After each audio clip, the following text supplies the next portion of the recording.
शूटनजीची रोमांचक कथा. इथे इतिहास जिवंत होतो. कार्लस्रूहेच्या शांत परिसरात हरित झाडांच्या आकाशाखाली एक अशी जागा आहे जिथे प्रत्येक दगडात इतिहासाची गाथा साठवलेली आहे. स्टुटनझे हे नाव ऐकताच डोळ्यासमोर उभी होते एक भव्य किल्ल्याची प्रतिमा. त्याच्या मागे लपलेली आहे संघर्ष, विनाश आणि पुनर्जन्माची एक ठराविक कहाणी. युद्धांच्या ज्वाळातून उठलेली राख म्हणजे ही एक वास्तू.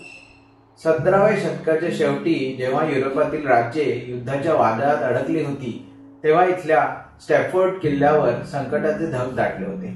पॅलेटिनाईन युद्धाच्या तुफानी काळात फ्रेंच सैन्याने दोनदा या किल्ल्याला धुईस मिळवले. एक तर 1676 मध्ये पहिल्यांदा आणि मग 1689 मध्ये दुसऱ्यांदा. किल्ल्याचे दगड विखुरलेले होते, भिंती कोसळलेल्या होत्या. प्रत्येक स्थानिक लोकांच्या मनात मात्र त्याची आठवण कायम होती.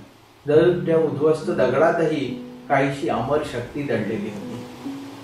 सुवर्ण फिनिक्सचा उदय म्हणजेच या वास्तूचं पुनर्रचना. काही शतके निघून गेली आणि 1749 मध्ये मायकेल गार्फ फ्रेडरिक वॉन बाडेन यांच्या कल्पक नजरेतून या उद्ध्वस्त दगडातून एक जिवंत स्वप्नाची शक्यता दिसली. त्यांनी ठरवले की या भंगारातनं एक भव्य शैलीतील छोटा किल्ला उभारला जावा आणि त्यांनी त्याला शिकारी लॉज मध्ये कन्व्हर्ट केले.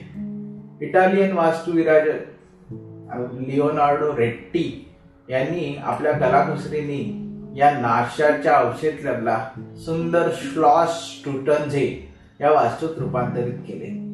जणू फिनिक्स पक्षी परत जन्मला होता.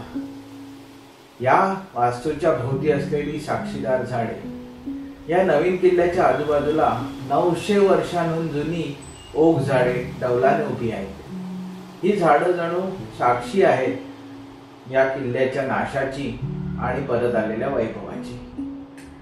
महान आणि पूर्वजन्म असलेल्या या प्राचीन झाडांमुळेच किल्ल्याला नैसर्गिक स्मारकाचा दर्जा देखील मिळालेला आहे. आता हा किल्ला मानवी कल्याणाचं केंद्र झाला आहे.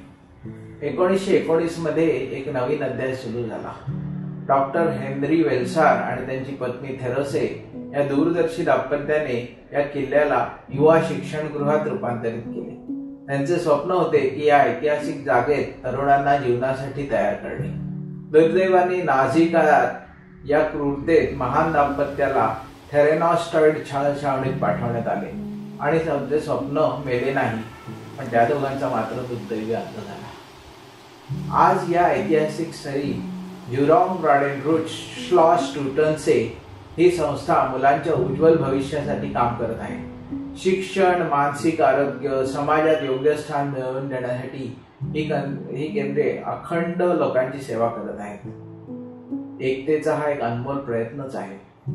या सर्व कथेत एक वेगळा आणि प्रेरणादायी भाग म्हणजे स्टॅफोर्ड पुस्तक हे 1599 मध्ये मार्गारेट फ्रेडरिक आणि वॉन बायडेन या डुलॉक यांच्या प्रतिशील विचारसरणीतून आलेले पुस्तक. या पुस्तकाचा उद्देश होता की लुथेरन आणि कॉन्व्हिनिस्ट या दोन ख्रिश्चन पंथांमधली मतभेद संपवणे, धर्माच्या नावावर होणारी भांडणं आणि एकता निर्माण करणं याचा अभूतपूर्व प्रयत्न 1599 सालीच झाला होता.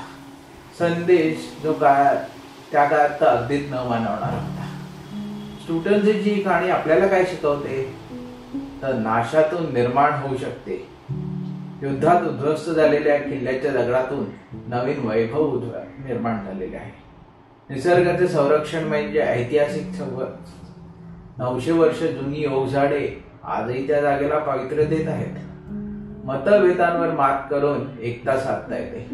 धार्मिक मतभेद मिटवण्याचा हा प्रयत्न किती पुरोगामी होता हेही आपल्या लक्षात येते. कष्टाची फळे ही आनंदायीच असतात. डॉक्टर वेल्सर दाम्पत्याच्या कुर्बानीमुळे आज अनेक मुलांचे तेथे भले होत आहे. स्टुटनझे हा फक्त एक किल्ला नाही, तो एक जिवंत इतिहास आहे, एक प्रेरणास्थान आहे जे आपल्याला सांगते की अंधारानंतर प्रकाश नक्कीच येतो. धन्यवाद. स्टुटनझेच्या या किल्ल्याला वेळ मिळाल्यास नक्की भेट द्या.